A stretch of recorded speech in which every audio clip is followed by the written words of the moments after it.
अस्सलामुअलैकुम। मैं शगुफ्ता की रसोई से। कैसी है मेरी यूट्यूब फैमिली? इंशाल्लाह सब लोग अच्छे होंगे। आज शगुफ्ता की रसोई में कुछ मीठा बनेगा। क्यों मीठा, किस खुशी में बनेगा? क्योंकि आज मेरे बेटे की छुट्टी का दिन है। आज संडे को यहाँ दुकान बंद रहता है, तो मैं सोची क्यों नहीं अपने बेटे को कुछ मीठा बना के खिलाया जाए। और एक हफ्ते से मैं कंटिन्यू नमकीन की रेसिपी डाल रही थी। मैंने सोचा कुछ मीठे की भी रेसिपी अपने यूट्यूब फैमिली को दिखाऊं। चलिए शुरुआत करते हैं। आज मैं आपको बताती हूँ मीठे में क्या बना रही हूँ। आज मुझे मीठे में बनाना है फिरनी, जिसके लिए मैंने ये एक कटोरी चावल लिया है। एक कटोरी चावल लेके मैंने 1 घंटे पहले इसको पानी में भिगाया। फिर उसके बाद पानी से निकाल के 1 घंटे के लिए मैंने दूध के अंदर भिगा के रखा है। और दूध में जब भिगाने के टाइम में मैंने 1 मुट्ठी इसमें काजू डाला और 1 मुट्ठी मैंने मखाने डाले और थोड़ा 4-5 पीस मैंने इसमें बादाम भी डाले हैं। बादाम फिलहाल मेरे पास आज कम थे, इसीलिए मैंने थोड़े कम ही डाले हैं। और इसको मैंने 1 घंटे पहले भिगा के रखा है। और ये मैंने 1 कटोरी चीनी ली है, क्योंकि जितना मैंने चावल लिया है उसी हिसाब से मैंने ये क्या बोलते हैं चीनी लिया है। और यहाँ पे मैंने चिलौंजी लिया है और आपका नारियल है और 3 पीस छोटी इलायची। इसको बनाना बहुत आसान है, बहुत ज़्यादा।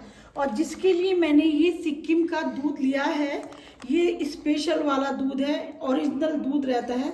आप कभी सिक्किम घूमने आए तो ये दूध खरीद के ज़रूर पी के देखें। ये बहुत अच्छा दूध है। अच्छा ही इसकी यहाँ पे आपको दिख रहा होगा, देखिए ऊपर में सारा घी की दिखाई दे रहा है। और अब मैं बनाने की तैयारी शुरू करती हूँ। अब मुझे पहले दूध गर्म पे रखना है। ये दूध गर्म पे रखना है मुझे।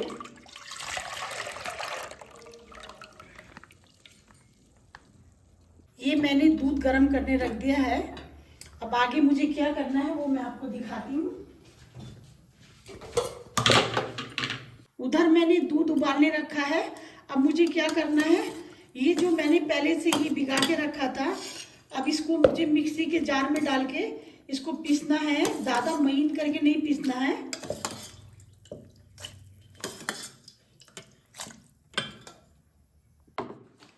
ये जो चावल भिगा के मैंने रखा था, उस चावल को मैंने मिक्सी में डाल के पीस लिया है ये अच्छे से।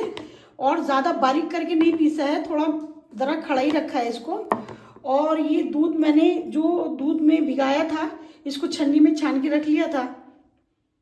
ये ठंडा वाला जो दूध है, अब ये जो पिसा हुआ चावल है, अब मैं इसमें मिक्स करूँगी।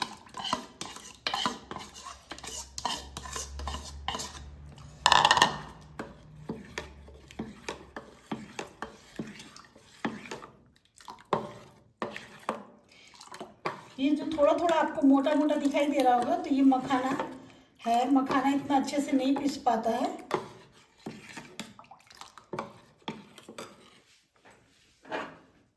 ये दूध अच्छे से खौल चुका है ना।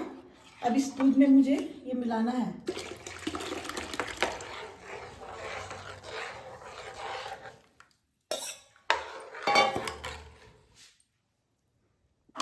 अभी दूध में चावल डालने के बाद से इसको कंटिन्यू एकदम चलाते रहना पड़ेगा। अगर ज़रा सी देर भी आप छोड़ेंगी तो इसको नीचे भी जम जाता है। जब तक ये खौल नहीं आती है तो इसको तेज़ आंच में पकाना है। अभी के टाइम में तो ये फिरनी बनाना बहुत आसान हो गया है। जब हम लोग छोटे थे, शायद आप लोगों के यहाँ पे भी ऐसा होता होगा, तो हमारी अम्मी जो थी चावल रात को भिगा के रखती थी और दिन निकलने के बाद से वो चावल को दुपट्टे में सुखाती थी रख के। और फिर हम लोगों को सिल को अच्छे से धोना पड़ता था, कभी आलू पीस कर, कभी उसका भूसी पीस कर उसको, ताकि मिर्ची उसके अंदर नहीं रहे। और उसको पीसते थे। वो जिम्मेदारी मेरी होती थी बचपन में। मुझसे बड़ी बाजी की जिम्मेदारी होती थी कि उसको चलाते रहना। तो उस टाइम कितना मुश्किल था इसको फिरनी बनाना। लेकिन अभी तो इतनी आसानी हो गई है। इतना आसानी होने के बाद भी हमारे काम ख़त्म नहीं होते हैं। अभी तो यह आसानी से मिक्सी में पिस जाता है। और इस तरह से आप बनाइए, आप लोगों को बहुत आसान लगेगा। बनाना भी आसान है और झटपट बन जाता है। ये मैंने तेज आंच में ऐसे ही छोड़ दिया था। इसमें आप देखिए अच्छे से खौल आने लगी है। अब यहाँ पे मैं थोड़ा अब गैस कम कर दूँगी यहाँ पे। और ये जो मैंने 3 पीस छोटी इलायची लिया था, अब मैं यहाँ पे डालूंगी। और अब ये नारियल भी मैं डालूंगी यहाँ पे।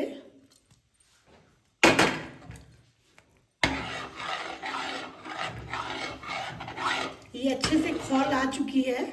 अब मुझे एकदम हल्की आंच करके इसको कम से कम 15-20 मिनट, तो जितना अच्छे से मतलब हल्की आंच में जितना अच्छे से पकाऊंगी उतना ही ज़्यादा टेस्टी होती है फिरनी। फिरनी के अंदर ये खूबी है। और इसको लेकिन कंटिन्यू चलाते रहिए, ज़रा देर भी आप छोड़ेंगे तो फौरन जम जाएगा। माशाल्लाह देखिए अच्छे से खौल आ रही है। अब इसको मुझे अच्छे से सुखाना है। ये हल्की आंच मैंने कर दी थी, हल्की आंच में भी देखिए अच्छे से खदबदी आ रही है। और मेरी शुरू से आदत है कि मतलब मैं मावे की फिरनी पसंद नहीं करती हूँ। मावे की फिरनी मुझे एकदम पसंद नहीं है। और कितना लोग कीड़ा डालते हैं इसमें फिरनी में, ना मुझे कीड़े की खुशबू अच्छी लगती है। मैं हमेशा बिना कीड़े के और बिना मावे के बनाती हूँ। लेकिन मेरे मैके में तो बहुत मावा डाल के बनाते हैं फिरनी। जब कभी मैं जाती हूँ तो वो लोग मेरे लिए अलग स्पेशल बिना मावे की बनाते हैं, तो मुझे वही पसंद है क्योंकि बिना मावे की एकदम हल्की रहती है। और मेरे तो भाई की दुकान है मावे की, बहुत ज़्यादा मावा भर के बनाई जाती है वहाँ पे।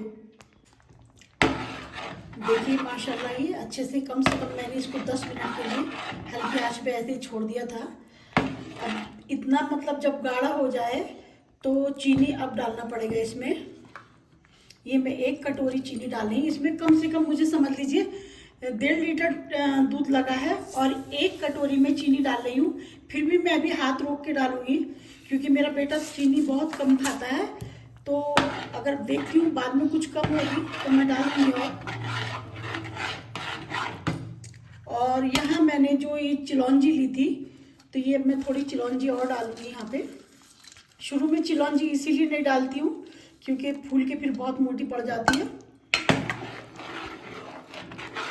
अब चीनी डालने के बाद से भी मैं इसको कम से कम 5 मिनट जैसा और ऐसी गैस पे छोड़ दूंगी।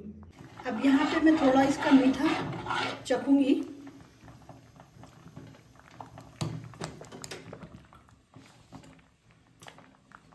मीठा कम है, ये मुझे पूरा कटोरी डालना है चीनी जो मैंने बचा के रखी थी।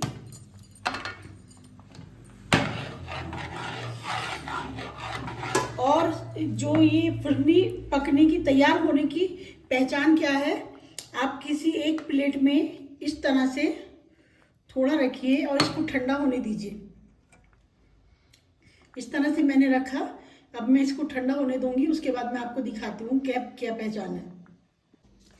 ये मैंने चीनी डालने से पहले देखा था क्योंकि जब तक इस तरह से नहीं जम जाए तो जब तक चीनी मत डालिए आप।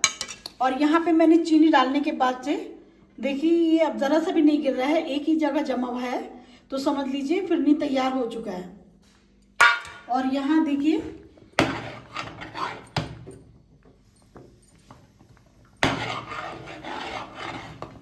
एकदम तैयार हो चुका है फिरनी। आपको मैंने बहुत आसान तरीका बता दिया है क्योंकि 1 कटोरी में 1.5 लीटर मुझे दूध लगा, 1 कटोरी चीनी लगी। बहुत आसान बनाना। और देखिए ड्राई फ्रूट और ज़्यादा बारीक नहीं पीसना है इसको। अब ये एकदम बिल्कुल तैयार है। तैयार होने की देखिए माशाल्लाह एकदम। अब मैं इसको कटोरी, जब कभी इसको कटोरी में लौटेंगी आप, कटोरी में करने के टाइम में आप याद रखिए जिस बर्तन में भी आप इसको निकालेंगी तो वो हमेशा एकदम सूखा होना चाहिए। अगर जरा सा भी पानी होता है तो ये फिरनी पानी छोड़ देता है। बिना किसी मावे के, बिना कीड़े के शगुफ्ता की रसोई की फिरनी तैयार हो चुकी है। और ये बहुत आसान है बनाना। और दूसरा, कभी कोई मैं किसी को दावत देती हूँ तो मुझे सबसे ज़्यादा आसान इस तरह से फिरनी बनाना लगता है। एक पहले ज़माना था कि हाँ पीसना पड़ता था, वो मुश्किल होता था, वो मुश्किल दौर होता था। लेकिन अभी तो बहुत आसान दौर है। झटपट बनाइए और मेहमान को खिलाइए। अगर आप लोगों को मेरे बनाने का तरीका अच्छा लगा और आसान लगा तो प्लीज़ लाइक कीजिए। अगर दिल करे तो लाइक कीजिए, शेयर कीजिए, सब्सक्राइब कीजिए। एक छोटा सा बेल आइटम रहता है वो भी दबा दीजिए। Thank you so much. जज़ाकल्लाह।